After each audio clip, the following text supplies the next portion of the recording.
नमस्कार। आज हम पढ़ेंगे राजस्थान में सीमेंट उद्योग के बारे में। पिछले जो लेक्चर थे उसमें हमने सूती वस्त्र उद्योग, चीनी उद्योग आदि के बारे में पढ़ा था। तो ये जो उद्योग थे वो कृषि आधारित उद्योग थे। आज हम पढ़ने वाले हैं खनिज पर आधारित उद्योग, सीमेंट उद्योग के बारे में। सीमेंट उद्योग राज्य का एक महत्वपूर्ण उद्योग है। सीमेंट उद्योग जो है वो एक आधारभूत उद्योग माना जाता है और ये काफ़ी बड़े स्तर का भी उद्योग है। यह खनिज आधारित उद्योग है। जब हम उद्योगों का वर्गीकरण कच्चे माल के आधार पर करते हैं तो उनमें जो है ये जो कृषि आधारित उद्योग हुआ, खनिज आधारित उद्योग हुआ, इस प्रकार से इनका वर्गीकरण किया जाता है। तो जैसे कृषि आधारित उद्योग की हम बात करें तो हमने सूती वस्त्र उद्योग पढ़ा, जिसका कच्चा माल कपास था, जो कि क्या था, कृषि आधारित उद्योग था। आज हम बात करें सीमेंट उद्योग। सीमेंट उद्योग का कच्चा माल क्या है? चूना पत्थर, जिप्सम, और ये क्या है? खनिज। तो ये सीमेंट उद्योग क्या हो गया? एक खनिज आधारित उद्योग हो गया। राज्य में खनिजों की विविधता पाई जाती है, इसलिए यहाँ खनिजों पर आधारित उद्योगों का विकास हुआ है। हमने जब राज्य में खनिजों के बारे में पढ़ा तो हमने देखा है राज्य में लगभग 67 प्रकार के खनिज पाए जा रहे थे, छोटे बड़े, और ये विविध प्रकार के खनिज राज्य में पाए जाते हैं। तो इस विविधता का राज्य को खनिजों का अजायब घर भी कहा जाता है, क्योंकि खनिज यहाँ पाए जाने यानी कच्चा माल हमें मिल रहा है अच्छी मात्रा में, तो उस पर आधारित उद्योगों का विकास भी राज्य में किया गया है, जिनमें से एक प्रमुख उद्योग है सीमेंट उद्योग। सीमेंट का प्रयोग मुख्य रूप से निर्माण कार्य में होता है। सीमेंट का उपयोग मकान बनाने में, पाइप, टंकियाँ, गमले, जालियाँ बनाने में किया जाता है। तो सीमेंट का प्रयोग मुख्य रूप से तो हम जैसा कि हम सभी जानते हैं कि मकान बनाने में इसका काफ़ी मात्रा में प्रयोग किया जाता है। और वर्तमान में जो है गृह निर्माण कार्य का जो है काफ़ी तेज़ गति से करवा रही, जनसंख्या बढ़ रही है, तो निर्माण उद्योगों में भी प्रगति हुई है, इसलिए सीमेंट की मांग भी बढ़ी है। अगला हम देखते हैं सीमेंट उद्योग के स्थानीयकरण कारक। स्थानीयकरण कारक वे होते हैं जिनके कारण कोई भी उद्योग किसी स्थान विशेष में स्थापित होता है। अब हम देखते हैं कि राजस्थान में सीमेंट उद्योग के स्थानीयकरण के क्या कारण हैं जिनकी वजह से राज्य में सीमेंट उद्योग विकसित हुआ है। पहला जो है कच्चे माल की आपूर्ति। सीमेंट बनाने के लिए अच्छी मात्रा में चूने पत्थर, जिप्सम की आवश्यकता होती है। राजस्थान इस दृष्टि से धनी राज्य है, इसलिए यहाँ सीमेंट उद्योग का तेज गति से विकास हुआ है। जिप्सम भी राज्य में अच्छी मात्रा में मिलता है। राज्य में चूना पत्थर लगभग हर राज्य में मिलता है, तो कच्चे माल की वजह से जो है राज्य में सीमेंट उद्योग पनपा है। अगला है सस्ता एवं कुशल श्रम। सीमेंट उत्पादन के लिए सस्ता एवं कुशल श्रम चाहिए। कोई भी उद्योग है उसके लिए आपको श्रमिकों की आवश्यकता होती ही है। राजस्थान की जनसंख्या वो तेज गति से बढ़ रही है, इसलिए राज्य में श्रम भी उपलब्ध है। इसके अलावा उत्तर प्रदेश व बिहार के सस्ते व कुशल श्रमिक भी अपनी सेवाएं यहाँ पे प्रदान करते हैं। तो सस्ता एवं कुशल श्रम जो है उसकी वजह से राज्य में उद्योग जो है विकसित हुआ है। शक्ति के साधनों की उपलब्धि।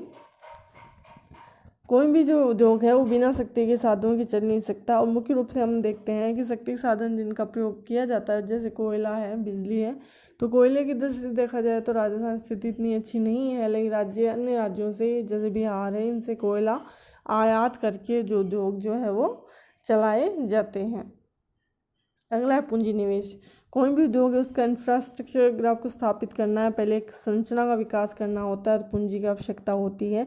यदि पूंजी नहीं है तो उद्योग का विकास नहीं हो पाता। राज्य के औद्योगिक दृष्टि से पिछड़ा होने की एक वजह पूंजी की कमी भी है। राज्य में भी पूंजी के लिए राज्य सरकार द्वारा या पंचवर्षीय योजनाओं में विभिन्न प्रकार की ऋण रियायतें जो है वो उद्यमियों को दी जाती है, ताकि वह उद्योग लगाने के लिए प्रोत्साहित हो। परिवहन की सुविधा। जो कच्चा माल है उसको फैक्ट्री तक लाने के लिए या वहाँ से बने हुए माल को बाजार तक ले जाने के लिए या अन्य कार्यों के लिए परिवहन की आवश्यकता होती है। राज्य में परिवहन की दृष्टि से विकास किया जा रहा है। जैसे राज्य में रेलवे के लिए मीटर गेज था, अब उसको ब्रॉडगेज किया गया है। सड़कों का विकास किया गया है। NH जो है राष्ट्रीय राजमार्गों का विकास किया गया, उनकी चौड़ी भी की गई है सड़कें, उनकी लंबाई बढ़ाई गई है। इसलिए परिवहन की सुविधाओं का धीरे धीरे विकास किया जा रहा है, जिसने सीमेंट उद्योग के विकास को प्रोत्साहित किया है। सरकारी नीति एवं संरक्षण।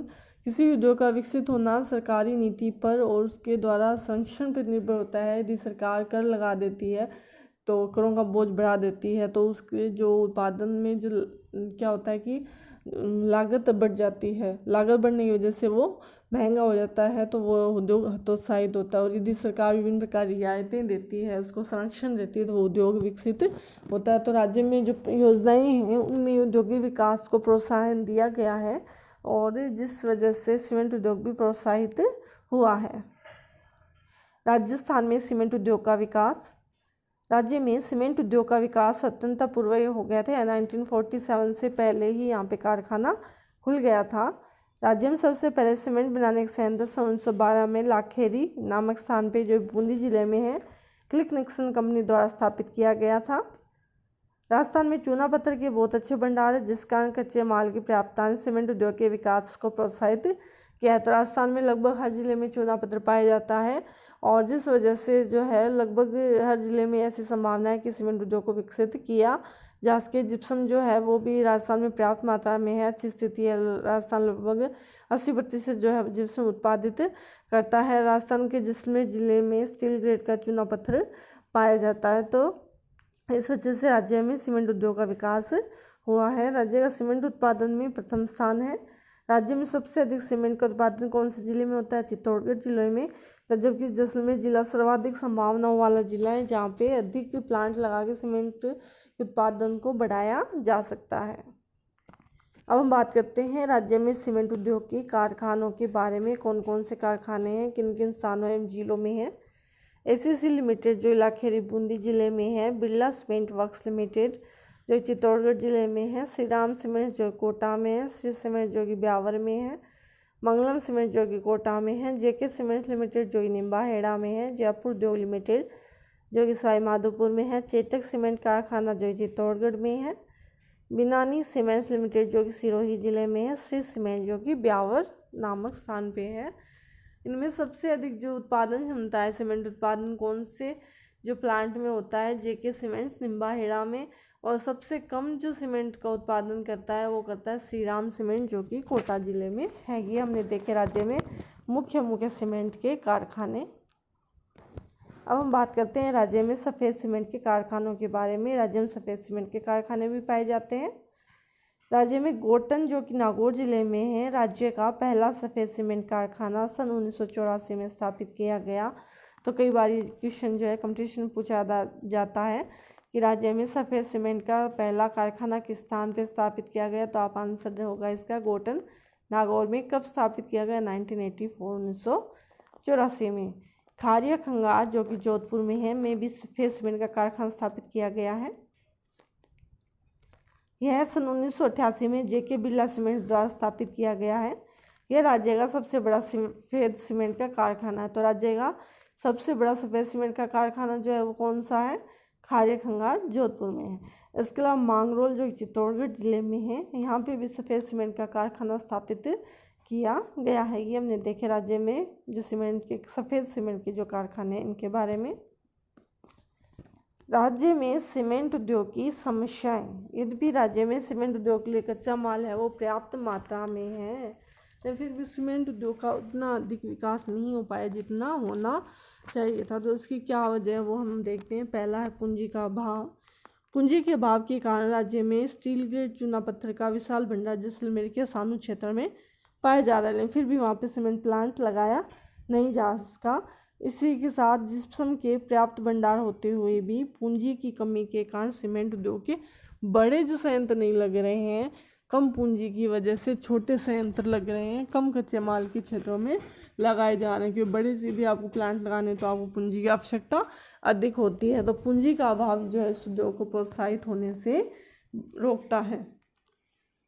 अगला है शक्ति के साधनों का अभाव। राज्य में कोयला जो है वो अच्छी क्वालिटी का नहीं है, मात्रा भी इतनी अधिक नहीं है, तो राज्य में फिर कोयले को बिहार से आयात किया जाता है। जब उसे आयात किया जाता है अन्य राज्यों से, तो उस वजह से क्या होता है कि जो है ट्रांसपोर्ट जो है कॉस्ट वो अधिक आ जाती है, परिवहन लागत अधिक आती है, जिसकी वजह से सीमेंट की उत्पादन लागत बढ़ जाती है। या बिजली की दिन बात करें, बिजली का यूज़ किया जाए तो बिजली का उत्पादन भी इतना अधिक नहीं है कि जो उद्योग को इतनी अधिक मात्रा में दी जा सके। तो शक्ति के साधनों के अभाव की वजह से भी क्या होता है कि जो उद्योग में के विकास में समस्या आती है। कड़ी प्रतिस्पर्धा।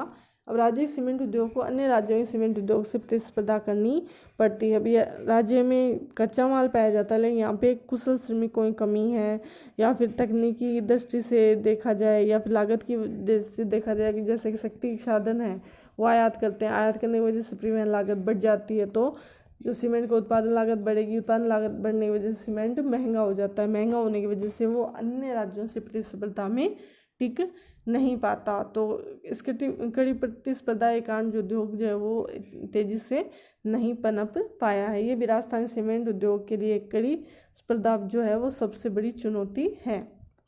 अगला है दोषपूर्ण सरकारी नीति। सरकार सीमेंट के मूल्य एवं वितरण संबंधी नीति को बार बार परिवर्तित करती रहती है, जिसकी वजह से सीमेंट उत्पादन वितरण में अनिश्चितता बनी रहती है।